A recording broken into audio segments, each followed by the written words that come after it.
저 뒤에 방 내내 푹 쉬고 있는 우리 정성일, 그래도 반주를 열심히 하고 들어간 정성일부터 축복하며 예배 기쁘게 잘 지각하지 말고 드리라고 우리 축복합니다. 할렐루야! 샬롬 샬롬 샬롬 샬롬 샬롬 샬롬 샬롬. 하나님 사랑합니다. 여러분 주 안에서 사랑합니다. 우리 사무엘이 그래도 지각을 안 하면은 제가 보너스를 준다고 그랬는데 항상 지각을 해서 저를 기쁘게 해줍니다. 그래서 그래도 또 찬양으로 반주로 이렇게 섬기네요. 찬양은 안 하더라도. 오늘 시편 100편 너무 잘 아는 말씀이죠. 온 땅이여 야훼께 즐거이 찬송을 부를지어다. 기쁨으로 야훼를 섬기며 노래하면서 그의 앞에 나아갈지어다. 여호와가 우리 하나님이신 줄 너희는 알지어다. 그는 우리를 지으시니요 우리는 그의 것이니 그의 백성이요 그의 기르시는 양이로다. 감사함으로 그의 문에 들어가며 찬송함으로 그의 궁전에 들어가서 그에게 감사하며 그 이름을 송축할지어다. 여러분들 오늘 감사함으로 예배 나오신 줄로 믿습니다. 여호와는 선하시니 그 인자하심이 영원하고 그의 성실하심이 대대에 이르리로다. 이렇게 말씀하고 있습니다.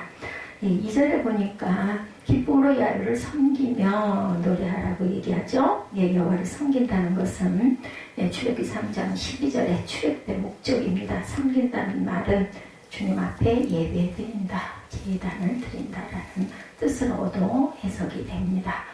하나님의 말씀은 아는 것이 중요한 것이 아니죠. 아는 건 물론 당연히 알아야 되고 그대로 사는 삶이 중요합니다. 그래서 우리가 늘 그런 얘기 많이 하죠. 삶이 예배가 되게 하여 주옵소서. 아멘입니다. 그렇다면 예배부터 하나님의 말씀대로 드려야 되겠죠. 완성을 지르며 기쁨으로 하나님께 나아가야 합니다. 심지어는 다윗처럼 춤을 추며 그래서 워십이 또 한참 동안 그가지 흥행을 하기도 하고 많은 사람들이 워십을 많이 드렸습니다. 다윗이 엉덩이 바지가 벗겨지는 줄도 모르고 춤을 췄어요. 그죠? 언약궤를 옮기면서. 그러나 실제 주일 예배 드리는 많은 성도들의 마음이 그렇지가 못해서 굉장히 안타깝고 아쉽습니다. 찬양이 오늘 조금 뒷부분이 좀 길었죠. 감사함으로 이 찬양이어서 제가 두 곡을 여러분들과 함께 특송 시간에 함께 했습니다. 여러분들 저희 특송을 첫 주에는 특송이 정해져 있는데 나머지 둘째, 셋째, 넷째 주는 찬양 특송을 그때그때 감동 오시는 분들이 자유롭게 하도록 작년에는 돌아가면서 했더니 또 그게 또 하나의 부담, 형식 이러면은 은혜가 아닐 것 같아서 제가 자유로 비워놨습니다. 하나님께 찬양 드리는 건 굉장한 축복이에요. 여러분들 눈에 보이지 않는 영이신 하나님을 믿으시니까 너무 잘 아실 걸로 생각합니다.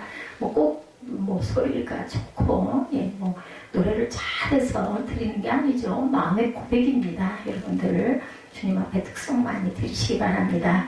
자, 우리가 환호성과 기쁨과 이런 마음을 가지고 덩실덩실 춤을 추지는 못하더라도 그래서 청년 예배 같은 때는 막 뛰면서 춤추면서 그죠? 소리치면서 이렇게 찬양 예배 많이들 하죠. 환호성과 기쁨이 있어야 되는데 그렇지 못할 때가 너무나 많다. 너무나 토요일까지 주 5일 근무제가 됐지만 그렇지 않은 분들도 많으세요. 그래서 하루 좀 쉬고 싶은데 늦잠도 좀 자고 싶은데 예배 드리려고 나오려고 하면 여러 가지 그죠? 교통 거리가 있는 분들도 계시고 또 일찍 집안일도 정리해야 되고 하다 보니까 번거로우시죠. 그래서 교회 나오려면 되게 무거운 마음으로 좀 불편한 심경이 돼서 나오실 때도 있어요. 항상 그렇진 않지만 그렇지만 우리는 기쁨과 환호성으로 하나님께 오늘은 하나님의 날이죠. 로드스데이입니다. 그래서 우리는 그렇게 기쁨으로 주님께 환호성을 지르는 마음을 가지고 예배를 드려야 되겠고 사춘기 자녀들 여러분들 알아보시면 어때요? 자녀들이 사춘기가 되면 우리 아들도 안 그랬는데 아주 표정이 아주 굳어지고 근엄해지고 때로는 딱딱해지고 위험이 있어집니다. 아빠보다도 더해요. 아빠보다 더 한 몇 술 더, 한 10숟갈 더 뜨는 것 같습니다. 무슨 말을 해도 단답형이죠. 아니야, 몰라. 딱 그게 답이에요. 여러분들 어떠세요? 참 말할 기분이 안 나요. 제가 어젯밤에도 사무엘아 집에 좀 가서 우리 샤워하고 올까 그랬어요. 그랬더니 단박에 하는 말이 어떻게 갔잖아. 갔다 왔잖아. 하고 소리를 지르더라고요. 그래서 내가 좀 하고 나니까 몸이 너무 좋더라. 느낌이 잠깐이었지만 어제 뭐 여러 가지 건강한 일이 많아서 그제 내가 가슴도 편하게 뭐 한 5분도 못 누워 있었지만 물을 조금 받아가지고 누워 보니까 너무나 좋아서 얘기를 했더니 아니라고 할 거 뻔히 알면서도 밤에 깜깜한데 혼자 가기도 좀 그렇고 가기를 좀 시켜가지고 오면 좋을 것 같아서 교회에는 샤워가 안 돼 있기 때문에 얘기를 했더니 그래서 혼자 갈등을 하다가 참자 하고 냉수건으로 제가 좀 닦고 말았습니다. 아이들 요즘에 이래요. 아니 몰라 뭐 요자 붙이면 감사하죠. 그나마 딱 그냥 말도 반토막 말로 이런 말 많이 합니다. 않으면 근데 저희 아들은 그렇지는 않은 것 같아요. 그냥 너무 딱딱하고 너무 싫어하죠. 다 밀어내죠. 이렇게 밀어낸다면서 이렇게 밀어내죠. 아직 제 아들은 그렇지는 않습니다. 하나님의 눈에 예배하는 우리가 그렇게 보이면 어떻게 할까? 제가 그런 생각을 한번 해봤습니다.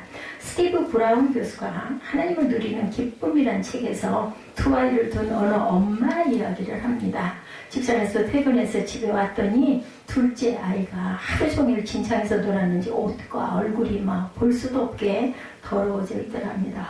여러분 상상해보세요. 피곤해가지고 일하고 들어왔는데 애가 엉망진창이 돼가지고 그냥 진탕에 뒷문 자세를 하고 있으면 여러분들 어떠실 것 같아요?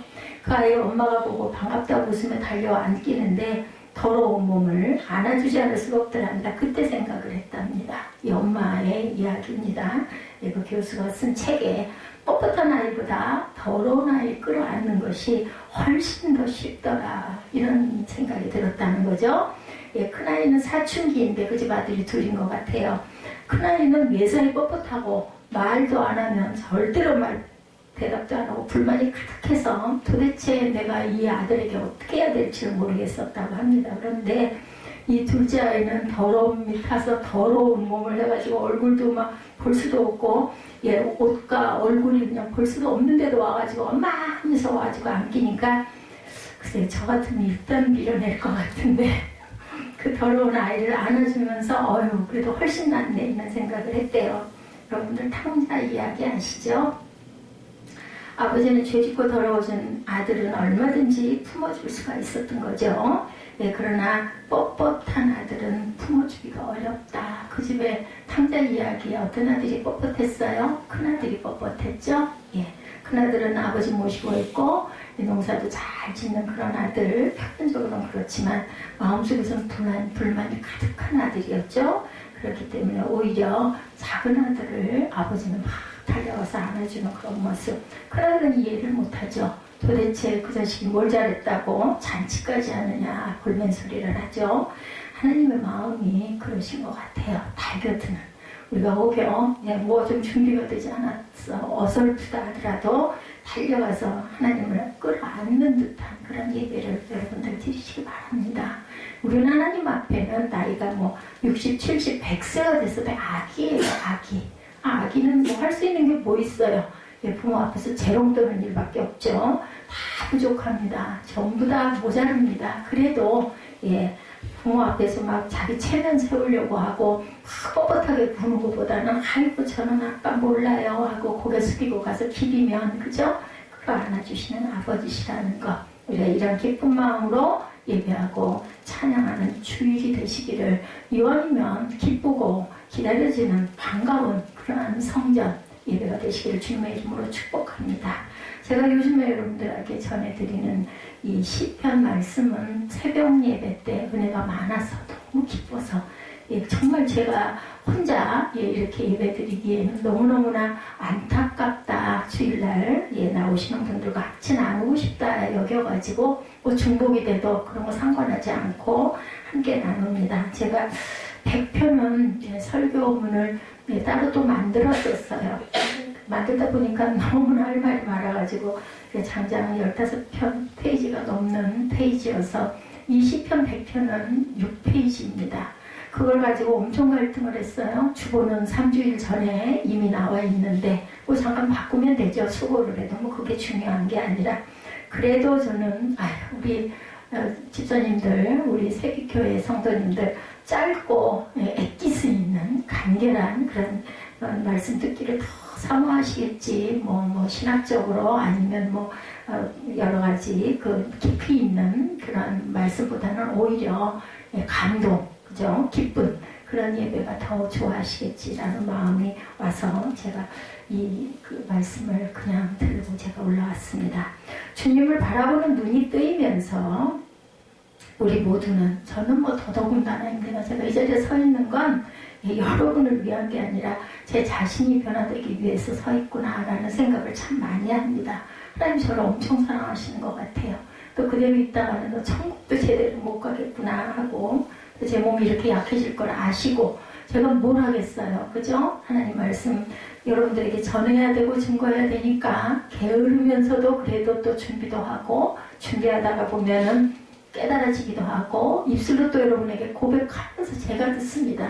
그래서 제가 은혜를 받기 때문에 하나님께서 이렇게 저를 세워놓으신 줄로 믿습니다. 저는 여러분들보다 훨씬 못해요. 훨씬 부족합니다. 여러분들 나이 때 저는 아주 하늘이 높은 줄 모르고, 그죠? 굉장히 교만했던 저예요. 누가 그러더라고요. 다 목회자가 돼도 이한나는 절대 목회자가 안 될 줄 알았는데 이게 무슨 기적이냐고. 하나님께서는 이렇게 말도 안 되는 사람을 붙드시죠. 세우시죠. 근데 마음 안에 뿌리가 있으면 돼요. 여러분들 마음 안에 하나님을 인정하고 사랑하는 마음, 그걸 꼭 보시는 것 같습니다.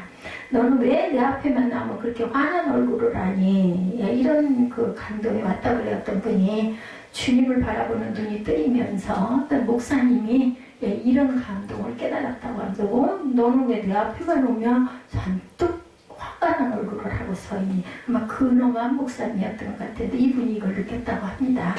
예배드리는 우리의 겉모습과 경건해 보이는 그런 모습이 자칫 하나님이 보시기에는 하나님 앞에서 왜 이렇게 너 화가 났니? 춤을 춰라. 그죠? 오늘 말씀이 너 춤춰라, 기뻐해라, 찬양해라 이렇게 말씀하고 계십니다.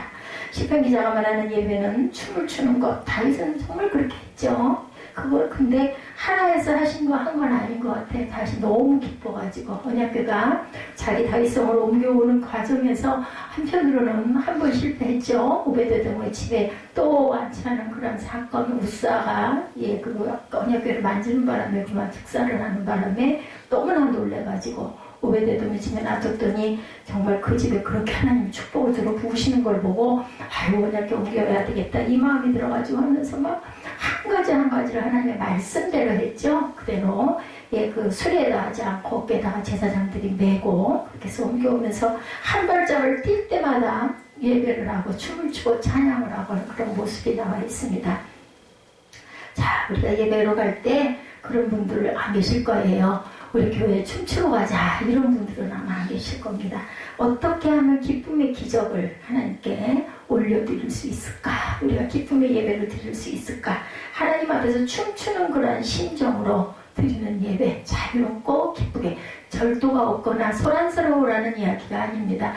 너무 기뻐서 어떠셨는지 모르지만 저는 마지막에 감사함으로 찬양 주고 갈 때 막 어깨춤이 나올 정도로 그렇게 기뻤습니다. 이런 마음으로 우리가 예배할 줄로 믿습니다. 특별히 예배 시간에는 절대로 다른 생각, 다른 일 하지 마시고 주님 말씀에만 집중해 주세요. 그래봐야 30분에서 40분이거든요. 길어야 오늘은 아마 그보다 더 짧을 겁니다.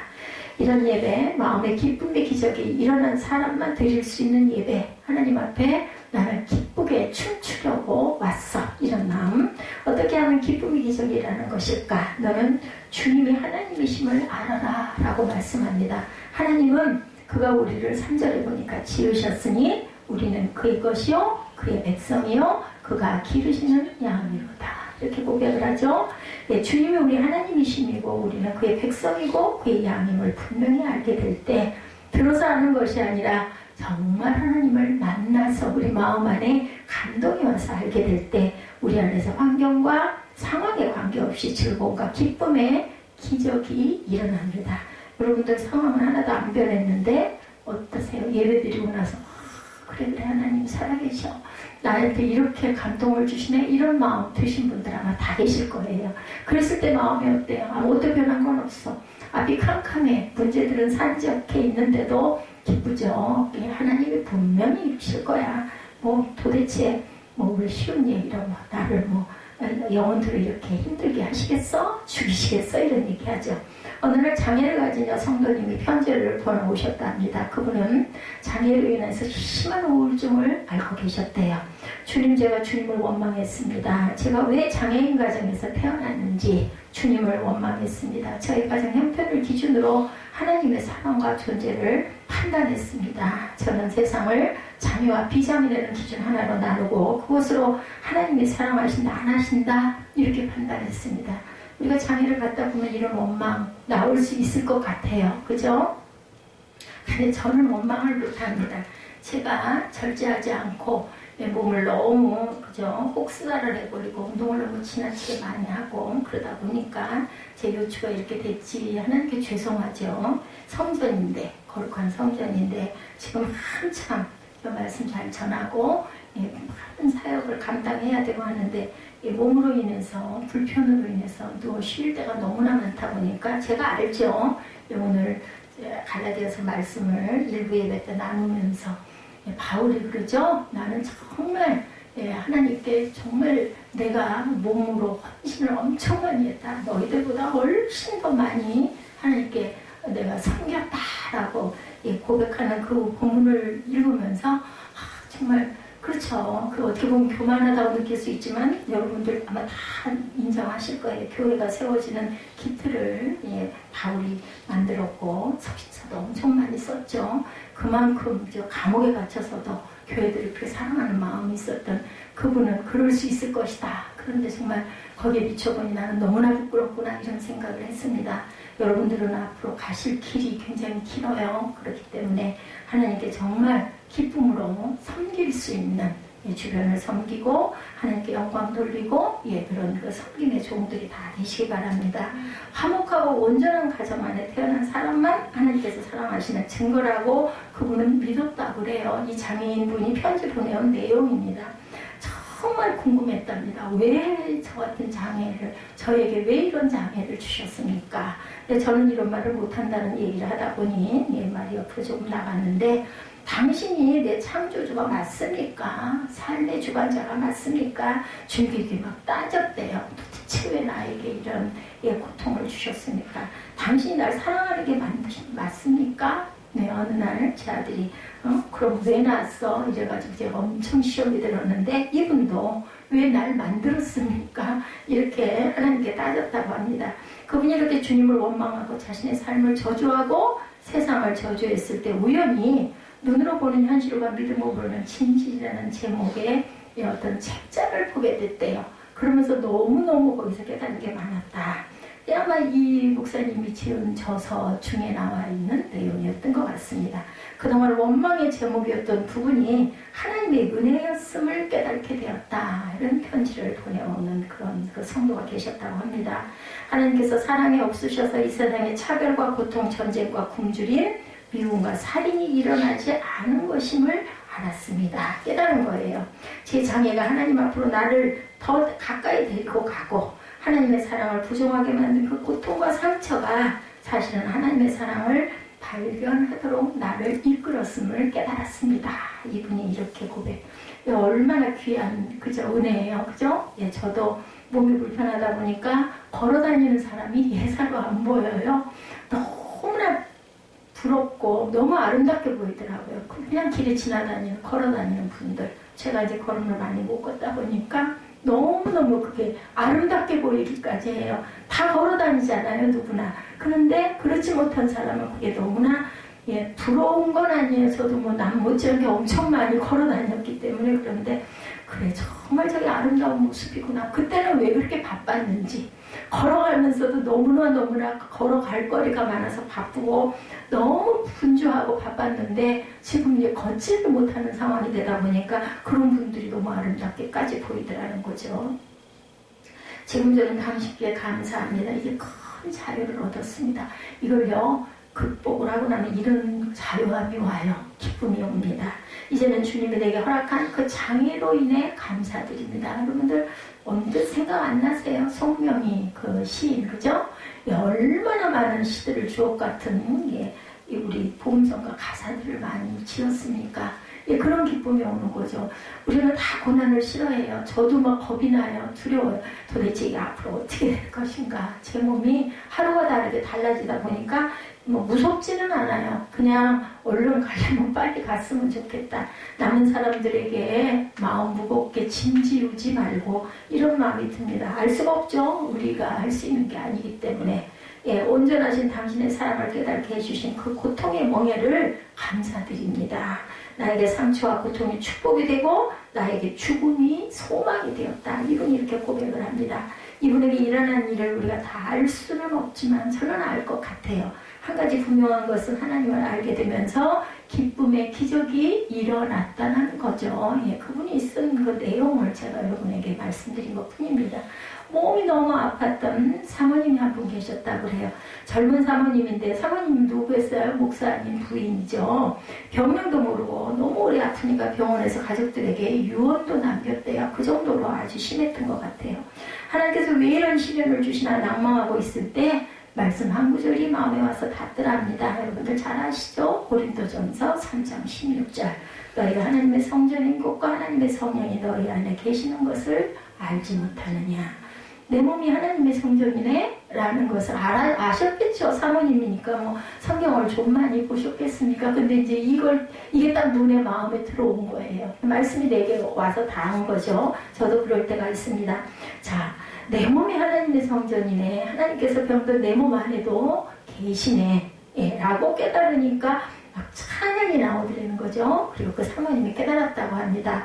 병이 완전히 나아야 하나님을 찬양할 수 있는 게 아니고 여전히 아프고 여전히 고통스러움에도 불구하고 하나님께 찬양할 수 있고 그때 주님이 그것을 너무나 기뻐하신다는 거죠. 내 몸 아픈 거 플러스 그죠? 찬양하는 그 찬양을 같이 받으신다. 우리가 교회가 거리가 멀어서 1시간씩 그죠? 차를 달려서 오시는 분들 그분들은 오는 거리까지도 하나님께서 아신다고 그러죠? 예배드리는 시간 플러스 그 시간 드리는 거리 이 모든 것도 하나님께 예배에 속한다는 것처럼 내가 몸이 힘들면 힘들수록 하나님은 내가 드리는 이 정말 보통 사람만큼 씩씩하게 드리지 못한다 할지라도 자세가 온전하지 못하다 할지라도 그것도 아시는 하나님께서 더 기뻐하신다 이런 생각이 들어서 아주 이렇게 찬양을 주님께 올려드렸다라는 간증이 올라와 있었어요. 이렇게 아픈 상황과 상관없이 하나님께 찬양을 드리고 주님의 돌보심을 더욱 누리고 그리고 남편 목사님과 아들에게도 또한 변화가 생기더랍니다. 이런 일이 있고 나서 우울하던 가정에 기쁨이 넘치게 돼서 아픈 사람이 막 그걸 너무 기뻐하고 막 찬양을 하니까 나머지 가족들도 막 더 기쁘겠죠. 나 죽겠어 나 아파 막 그렇게 했는데 밥을 먹을 때마다 식사기도 후에 가족들이 돌아가면서 그 사모님을 향해서 외쳤다고 합니다. 여러분들도 한번 좀 해봐 주실래요? 예수 이름으로 일어나라. 예, 예수 그리스도의 이름으로 회복되어 질지어다. 막 이렇게 외쳤다고 합니다. 아주 일부러 돌아가면서 예수 그리스도의 이름으로 생기 앞으로 와라. 하루는 아들 친구가 집에서 놀러와서 놀다가 밥을 먹게 됐는데 가족들이 사모님에게 외치는 모습을 보고 이 아이도 사모님을 향해서 외쳤대요. 예수 그리스도의 이름으로 일어나세요. 이랬다고 합니다. 하루는 아들과 대화를 하다가 물었대요. 하나님의 자녀는 아프고 힘들 때 어떻게 해야 해? 그랬더니 어린 아들이 얼른 대답을 하더랍니다. 하나님께 맡기고 기도하고 막 노래 부르면서 찬양해야지요. 이렇게 대답을 하더라죠. 그 말을 듣고 자신의 질병을 통해서 아들의 믿음이 세워가심이 너무나 기뻤다고 합니다. 하나님을 아는 눈이 뜨이면 어떤 형편에도 기쁨의 기적이 일어난다라는 거죠. 하나님의 자신의 하느님이심을 믿어지는 성도들에게 특징이 있습니다. 얼굴이 밝다는 거예요. 여러분들 제 얼굴은 어떻습니까? 예, 밝죠. 예, 미국 서부시대에 금광을 찾아 나섰던 몇 사람이 금맥을 발견했어요. 마을로 돌아와서 금을 캘 준비를 하고 다시 모이기로 합니다. 근데 이 정보가 새나오면 안 되잖아요. 알게 되면 다 쫓아갈 테니까. 그래서 일절 말을 하지 않도록 약속을 딱 하고 그리고 다른 사람에게 절대 말하지 말자. 그러고 몇 월 며칠 몇 시 여기 이 자리에 그대로 모이자 했대요. 근데 약속한 날 그 자리에 가보니까 엄청난 사람들이 몰려있더랍니다. 금광을 발견한 사람들은 서로 배신감을 느꼈대요. 아니 누가 폭로했어? 도대체 누구야? 그러나 비밀을 폭로한 사람은 아무도 없었대요. 어떻게 알았을까요? 우리가 금강 발견한 거 당신은 어떻게 알았어? 나중에 뭐 할 수 없으니까 함께 갔겠죠. 물어봤더니 당신들 얼굴 보고 알았죠. 라고 대답하더랍니다. 사람들이 하나님이 계신 줄 어떻게 알아요? 예수 믿는 우리의 얼굴을 보고 안다라는 거죠. 감사의 노래 드리며 그 성문으로 들어가라. 찬양의 노래를 부르며 그 뜰 안으로 들어가라. 감사의 노래 드리며 그 이름을 찬양하여라. 이것이 예수님 안에서 누리는 기쁨의 기적입니다. 정말 기적 중에 기적이죠. 자, 여러분들 저와 함께 기쁨의 기적을 얼마든지 누릴 수가 있어요. 맛있는 음식이 없어도 아무 상관이 없죠. 기쁨의 기적은 예배에 열심히 참석하고 또 그리고 말씀을 열심히 묵상하고 찬양 열심히 하시면 그러면은 기쁨의 기적은 일어납니다. 내 마음에서 우러나는 찬양, 내 마음에서 우러나서 보는 성경 한 줄, 이것이 기쁨의 기적의 그 삼모체라는 것을 여러분들 아시기 바랍니다. 기쁨의 기적은 선하시고 인자하시고 성실하신 영원하신 하나님을 온전히 바라볼 때 임하죠. 5절이죠. 주님은 선하시며 그의 인자하신 영원하다. 그의 성실하심이 대대에 미친다 말씀합니다. 하나님께서 환호성을 지르며 기쁨으로 예배하라 하신 것은 하나님께서 우리를 보실 때 기쁨이 넘치시기 때문이라는 겁니다. 자녀들을 보면 여러분들 어떠세요? 속을 많이 썩이지만 그래도 큰 것, 저렇게 자란 걸 보면 어휴 애가 어느새 저렇게 자랐네. 어른들이 오랜만에 만나면 뭐라 그래요? 자녀들 보면서 어머 아이가 저렇게 컸어요? 우리가 진짜 보면 세월을 많이 살았는데 거기다 비하면 우리 별로 안 늙었네요. 이런 인사들 많이 합니다. 아이들 자란 거 보면 정말 흐뭇하죠. 말 안 듣고 말썽 피고 무뚝뚝하고 중2병을 앓고 있다 할지라도 뻣뻣하다, 전봇대처럼 뻣뻣하다 할지라도 그런 모습을 보면은 아주 듬직한 게 기쁘죠.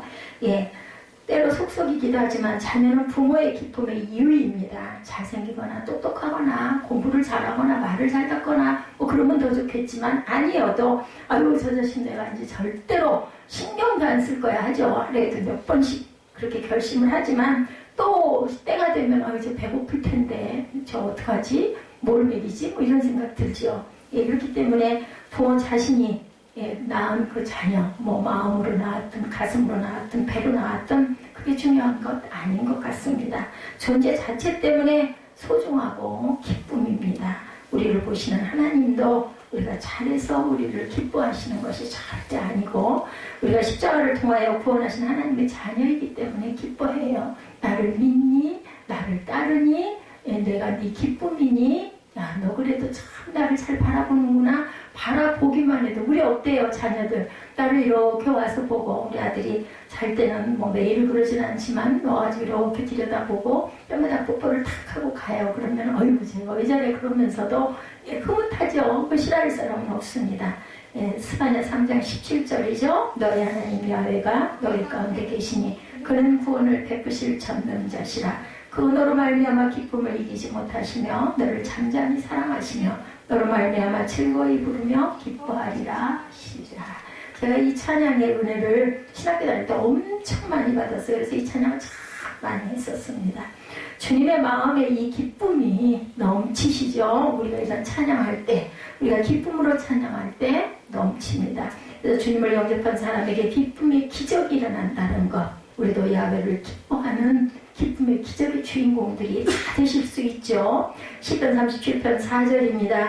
야훼를 기뻐하라. 그가 내 마음의 소원을 내게 이루어 주시리로다. 우리 일부 그 전에 철로역정 그 이동 목사님 말씀을 잠깐 들었었죠. 철로역정 2부에 크리스티의 아내 크리스티아가 자비안과 함께 천국에 가는 과정이 나타나 있는데 하루는 자비안이 자다가 우는 소리를 듣고 크리스티니아가 이렇게 힘든데 자다가 왜 웃느냐라고 물어보자 자비안이 대답합니다.